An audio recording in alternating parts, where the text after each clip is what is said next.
नमस्कार, स्वागत है आपका इंडिया न्यूज हरियाणा में। मैं हूं आपके साथ संगीता यदुवंशी। बुलेटिन की शुरुआत करते हैं फटाफट अंदाज में। तालिबान में आज नई अफगान सरकार का नेतृत्व अब्दुल गनी बरादर करेगा और इससे बारे में घोषणा जल्द ही की जाएगी।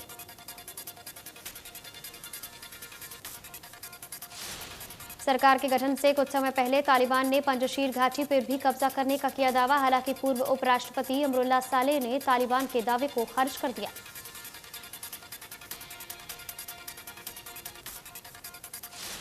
उन्होंने कहा कि यह खबर झूठी है। इसके अलावा उन्होंने पंजशीर घाटी पर तालिबान के कब्जे की भी पुष्टि नहीं की।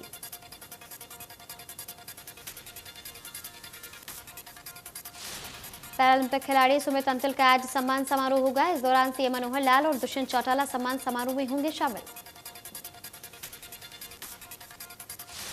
सीएम और डिप्टी सीएम दोपहर करीब 3 बजे पहुंचेंगे, तो वहीं मुख्यमंत्री गांव में कई विकास परियोजनाओं की घोषणा करेंगे। पुलिस प्रशासन की तरफ से सुरक्षा व्यवस्था बढ़ा दी गई है। सीएम और डिप्टी सीएम की सुरक्षा में 15 सुरक्षा लगाई गई है। तो उसके साथ ही खेवड़ा गांव में डीपीएस स्कूल में स्वागत समारोह किया जाएगा।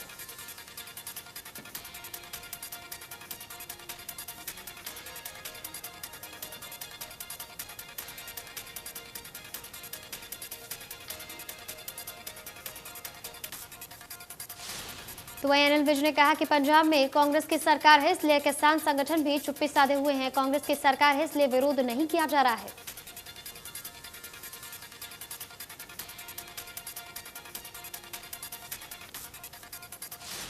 अंबाला में आजादी की पहली लड़ाई पर एक भव्य स्मारक बनाया जाएगा और इसको 3 चरणों में प्रदर्शित किया जाएगा। गृह मंत्री ने इसकी जानकारी दी।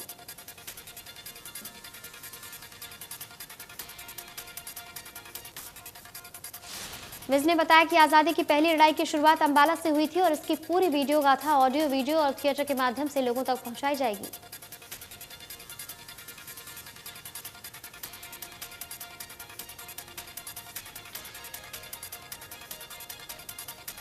तो वहीं 3 कृषि कानूनों को लेकर किसान दिल्ली की सीमा पर बैठे हुए हैं। ऐसे में दिल्ली पुलिस की ओर से टिकरी बॉर्डर को बंद किए हुए 9 महीने से ज्यादा का वक्त हो चुका है।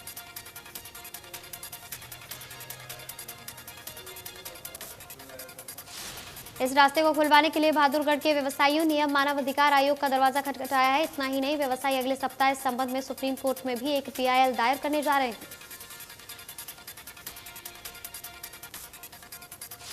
भिवानी में बीजेपी जिला अध्यक्ष को हटाने की मांग अब तूल पकड़ने लगी है। बीजेपी कार्यकर्ताओं का धरना अब दूसरे दिन भी जारी है। पुराने कार्यकर्ता भी इसमें शामिल हुए।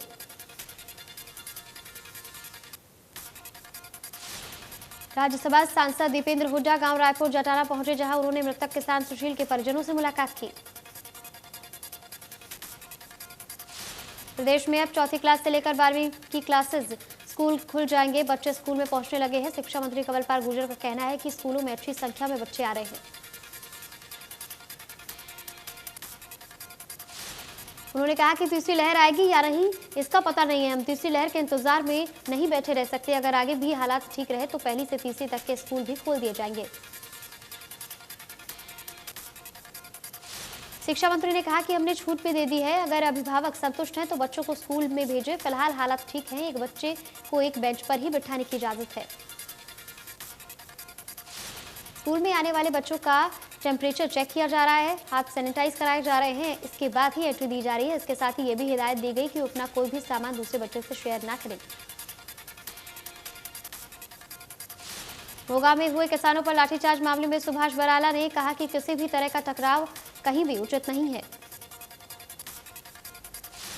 उन्होंने कहा कि पंजाब कांग्रेस नेताओं ने करनाल घटना पर सवाल उठाए हैं। अब पंजाब के मुख्यमंत्री को क्या संज्ञान।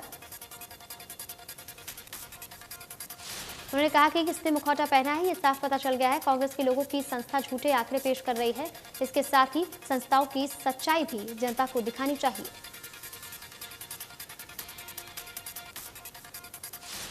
पंजाब के मोगा में हुई घटना पर कृषि मंत्री जेपी दलाल ने कहा कि किसानों पर देश भर में कहीं भी लाठीचार्ज होना सही नहीं। लाठीचार्ज के बाद राहुल गांधी और हरियाणा कांग्रेस के नेताओं की चुप्पी ने उनके किसान हितैषी होने के ढोंग को सबके सामने ला दिया है।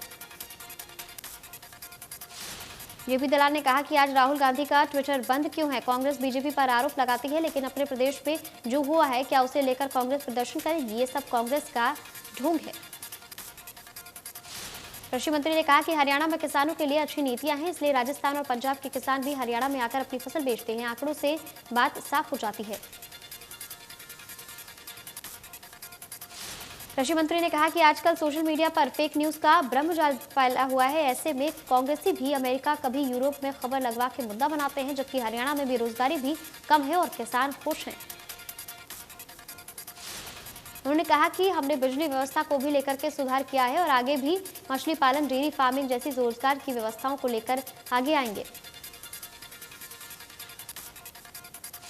फरीदाबाद में महिलाओं को स्वावलंबी बनाने के लिए महिला एवं बाल विकास विभाग की चेयरपर्सन बबीता फोगाट ने चेक वितरित किए। इस राशि का प्रयोग महिला अपने रोजगार स्थापित करने के लिए कर सकेंगी। आंदोलन करने वाले किसानों को लेकर बबीता फोगाट ने कहा कि वो कभी भी किसानों के खिलाफ नहीं रही है, ना ही उन्होंने अपने किसी बयान में किसानों की खिलाफत की है। उन्होंने कहा कि वो आज भी किसानों के बीच रहती हैं और खुद उनकी तिरंगा यात्रा में किसान अपने ट्रैक्टर ट्रॉलियों के साथ शामिल हुए थे। वहीं करनाल प्रकरण में बोलते हुए उन्होंने कहा कि सरकार मामले की जांच करा रही है। उन्होंने कहा कि जो भी दोषी होगा उसके खिलाफ कार्रवाई की जाएगी। उन्होंने कहा कि किसानों की आड़ में कुछ नेता अपनी राजनीतिक रोटियां सेकने में जुटे हुए हैं। बहादुरगढ़ में बिजली नहीं मिलने पर टिकरी बॉर्डर पर आंदोलन में शामिल किसानों ने देर रात दिल्ली रोहतक नेशनल हाईवे पर जाम लगा दिया। किसानों ने करीब 2 घंटे तक नेशनल हाईवे पर जाम लगाकर रखा। किसान करीब 5 घंटे के बिजली कट से परेशान होकर बिजली कार्यालय पहुंच गए थे, लेकिन वहां भी उन्हें किसी भी तरीके का आश्वासन नहीं मिला। अधिकारियों के फोन बंद थे और वहां भी कोई कर्मचारी उन्हें ये बात नहीं बता रहा था। नाराज आंदोलनकारी किसान बहादुरगढ़ बाईपास पर स्थित जाखोदा मोड़ पर कसार मोड़ पर नेशनल हाईवे की सड़क पर ही बैठ गए और लंबा जाम लगा दिया। गुरुग्राम में कोरोना वायरस मलेरिया ने भी दस्तक दे दिया है। स्वास्थ्य विभाग की तरफ से लगातार दोनों के सैंपल लिए जा रहे हैं और ऐसे में सैंपल कलेक्ट करके आगे की जांच की जा रही है। जिस एरिया में डेंगू और मलेरिया की संभावना ज्यादा जताई जा रही है, उन इलाकों में घर घर जाकर के स्वास्थ्य विभाग और नगर निगम की टीम चेक कर रही है और कहीं किसी के घर के आसपास पानी हुआ तो उस पर भी उनको स्वास्थ्य विभाग का कहना है कि अभी तक डेंगू के 7 मामले और मलेरिया के 2 मामले सामने आए हैं। इसको लेकर के स्वास्थ्य विभाग पूरी तरीके से सतर्कता बरत रहा है।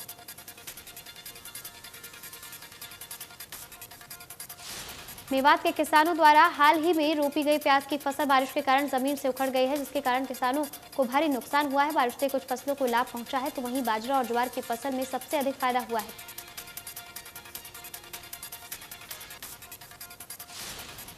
तो वहीं रोहतक पुलिस ने फर्जी सब इंस्पेक्टर बन नौकरी दिलवाने के नाम पर धन बहन से लाखों रुपए ठगने वाले आरोपी को गिरफ्तार करने में सफलता हासिल की है, जिसके बाद पुलिस ने आरोपी को अदालत में पेश किया। कोर्ट के आदेश पर आरोपी को 2 दिन की पुलिस रिमांड पर भेज दिया गया है। सिविल लाइन थाना के जांच अधिकारी ने बताया कि बख्ताखेड़ा गांव की रहने वाली निशा ने शिकायत दर्ज कराई थी।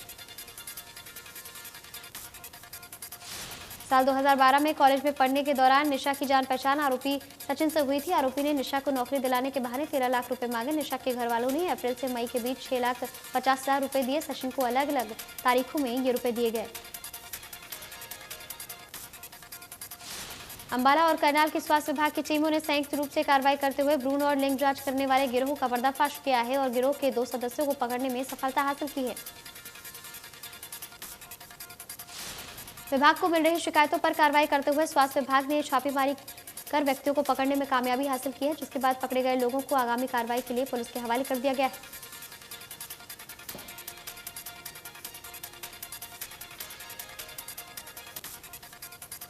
तो वहीं मामले में एक महिला को जमी ग्राहक बनकर लिंग जांच के लिए विभाग की तरफ से भेजा गया था और लिंग जांच करने वाले गिरोह ने महिला की जांच कर गर्भ में बेटा होने की बात कही, जिसके बाद कार्रवाई की गई।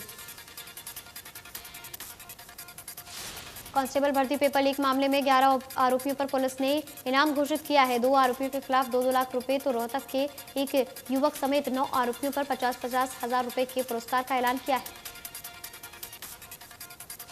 पूरा मामला सिपाही भर्ती पेपर लीक का है, जहां पेपर लीक होने के बाद परीक्षा रद्द कर दी गई थी। वहीं मामले में पुलिस 32 लोगों को गिरफ्तार कर चुकी है।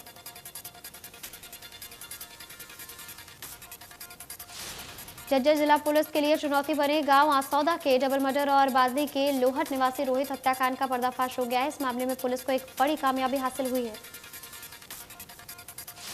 पुलिस ने दोनों ही हत्याओं में शामिल अभिषेक उर्फ काला नामक एक आरोपी को काबू कर लिया है। अभिषेक ने ही अपने साथियों के साथ मिलकर आसौदा गांव नरेश, संजय और अनिल पर उस समय ताबड़तोड़ फायरिंग की थी जब वो एक दुकान पर बैठे हुए थे।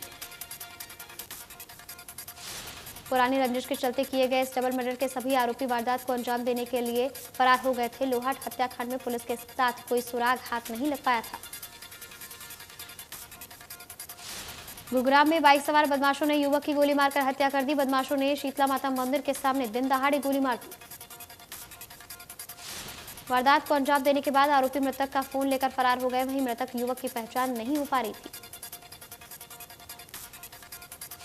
पलवल में ठेकेदारों और प्रशासनिक अधिकारियों की लापरवाही के चलते करीब 200 करोड़ रुपए की अमृत जल योजना के तहत हो रहे निर्माण कार्यों के अधर में लटके हुए हैं। निर्माण कार्यों में लापरवाही को लेकर के शहरवासियों का जीवन नर्क से बदतर हो गया है। जगह जगह पर रास्तों को खोदकर उनमें सीवरेज लाइन डालकर छोड़ दिया गया है, जिसके चलते वहां से वाहन तो क्या लोगों का निकलना भी मुश्किल हो रहा है। बल्लभगढ़ में एक गर्भवती महिला ने ऑटो में ही बच्चे को जन्म दे दिया। सिविल अस्पताल में डॉक्टरों की लापरवाही देखी जा सकती थी, जहां महिला को डॉक्टरों ने एक बेड तक मुहैया नहीं कराया। वहीं जीवन और मृत्यु के खेल को लेकर जब डॉक्टर से बात करने की कोशिश की गई तो अपने कार्यालय से नदारद दिखाई दिया। फतेहाबाद के मनी एक्सचेंज कार्यालय में हुई लूट मामले में पुलिस ने बड़ा खुलासा किया है। 3 दोस्तों ने मिलकर वारदात को अंजाम दिया था। तीनों का मनी एक्सचेंज कार्यालय में मनी ट्रांसफर के लिए आना जाना लगा रहता था। इसके लिए तीनों ने लूट की योजना बनाई थी। फिलहाल पुलिस ने एक आरोपी को बहबलपुर से काबू कर लिया है, जबकि 2 आरोपियों की गिरफ्तारी अभी बाकी है। पकड़े गए आरोपी कमलदीप पर जान से मारने का प्रयास समेत 7 मामले दर्ज हैं। राहुल गांधी ने रोजगार के मुद्दे को लेकर मोदी सरकार पर निशाना साधा है। राहुल ने ट्वीट करते हुए लिखा कि मोदी सरकार रोजगार के लिए हानिकारक है। राहुल ने कहा कि वो मित्रहीन व्यवसाय और रोजगार को बढ़ावा नहीं देते, बल्कि जिनके पास नौकरी है उसे भी छीनने में लगे रहते हैं। देशवासियों से आत्मनिर्भरता का ढोंग अपेक्षित है। कैथल के आरके पैलेस में इनेलो कार्यकर्ता मिलन समारोह हुआ, जिसमें मुख्य अतिथि के तौर पर इनेलो सुप्रीमो ओम प्रकाश चौटाला ने शिरकत की। इस दौरान ओपी चौटाला ने कहा कि 25 सितंबर को चौधरी देवीलाल जयंती के उपलक्ष्य में जींद में होने वाली रैली के लिए निमंत्रण देने आया हूं। इसके अलावा ओपी चौटाला ने किसान आंदोलन को लेकर कहा कि उन्हें खुशी है कि बॉर्डर पर 36 बिरादरी के लोग एक साथ बैठे हैं। इसके अलावा इनेलो सुप्रीमो ने रोजगार को लेकर बात कही। ओपी चौटाला ने कहा कि हमारी सरकार आती है तो मैं कुछ युवाओं को नहीं, हर युवा को नौकरी दूंगा। हमारी सरकार आने पर हर युवा को उसकी योग्यता के हिसाब से नौकरी दी जाएगी। तो वहीं खेल मंत्री पर नीति बोलते हुए उन्होंने कहा कि 25 सितंबर को जब चौधरी देवीलाल की जयंती मनाई जाएगी, हरियाणा से जितने भी खिलाड़ी मेडल लेकर आएंगे, सम्मानित करने का काम हमारी पार्टी करेगी। पूर्व संसदीय सचिव रामपाल भार्जा के घर पहुंचे ओपी चौटाला इनेलो में शामिल हो सकते हैं। रामपाल भार्जा 25 सितंबर को देवीलाल जयंती पर जींद में हो सकती है विधिवत रूप से घर वापसी।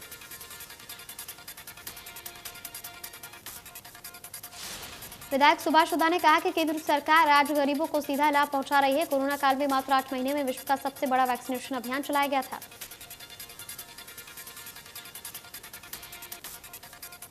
वहीं पलवल से फरीदाबाद, नई दिल्ली, गाजियाबाद तक सफर करने वाले रेल यात्रियों के लिए राहत भरी खबर। उत्तर रेलवे 18 महीने से बंद पड़ी मासिक सीजनल टिकट यानी एसएमटी की सुविधा फिर से शुरू करने जा रही है। इस सेक्शन में चलने वाली 10 शटल ट्रेनों के करीब 15,000 से ज्यादा यात्रियों को सहूलियत होगी। अभी इन शटल ट्रेनों से यात्रियों के एक्सप्रेस ट्रेनों का किराया वसूला जा रहा है, यानी कम से कम किराया 30 रुपए है। इसके चलते बड़ी संख्या में लोग बिना टिकट यात्रा कर रहे हैं। रेलवे का मानना है कि एमएसटी की सुविधा होने से विभाग को राजस्व का फायदा होगा और दैनिक यात्री कम पैसों में सफर कर पाएंगे। एमएसटी बनाने के लिए सभी तैयारियां कर ली गई हैं। इसके लिए टिकट काउंटरों पर नोटिस भी चिपका दिया गया है।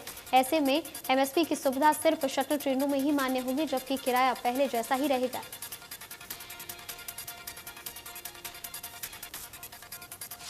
फरीदाबाद में पिछले 3 दिन से हो रही बारिश ने शहर का ड्रेनेज सिस्टम इस कदर फेल कर दिया है कि लोगों का सड़कों पर चलना मुश्किल हो गया। ज्यादातर सड़कें पूरी तरीके से झील में तब्दील हो गई। शहर के लोगों ने जगह जगह बैनर लगाकर जनप्रतिनिधियों पर तंज कसा है। शहर के कई चौराहों पर बैनर लगाए गए हैं, जिसमें लिखा गया है कि धन्यवाद लोकप्रिय सांसद और विधायक अपने स्मार्ट सिटी में टूरिज्म को बढ़ावा देने के लिए झीलों और गड्ढेदार सड़कों का निर्माण करवाया है। बैनर पर लिखाया गया कि अब सड़कों में गड्ढे नहीं बल्कि गड्ढों में सड़क बन गई है। रातों रात शहर में लगे ये बैनर चर्चा का विषय बन गए हैं। शहर की बदहाल दशा को बयां करते बैनर को लेकर नगर निगम के उच्च अधिकारियों के पास कोई जवाब नहीं है। नगर परिषद ने सिरसा में हाउस टैक्स अदा नहीं करने वालों पर शिकंजा कसना शुरू कर दिया है। पहले चरण में 50 डिफॉल्टरों को नोटिस जारी किया गया है। सरकार ने भी प्रॉपर्टी टैक्स जमा करवाने वालों को 50% छूट की योजना शुरू कर रखी है। इस योजना का उद्देश्य नगर की परिषद की आय बढ़ाना है।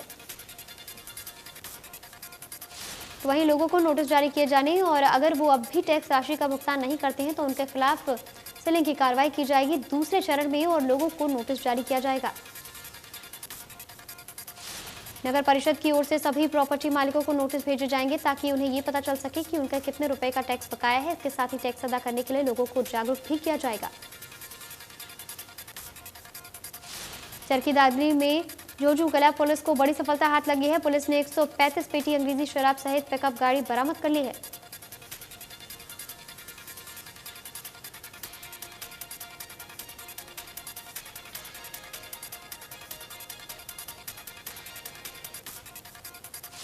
भिवानी में अनाथ बच्चियों के साथ अन्याय का सनसनीखेज मामला सामने आया है। न्याय की मांग को लेकर बच्चियां बाल आश्रम के गेट पर आकर चीख चीख कर रोने लगी।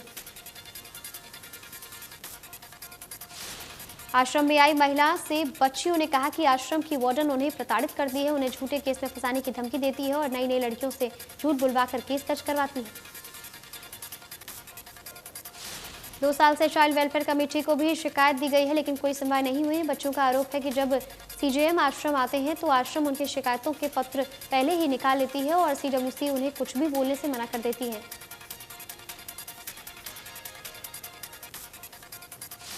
टोक्यो पैरालंपिक में पैराथलीट प्रवीण कुमार ने सिल्वर मेडल जीत लिया है। नोएडा के 18 साल के प्रवीण ने पुरुष हाई जंप T44 वर्ग में 2.07 मीटर की कूद लगाई और दूसरे स्थान हासिल कर लिया।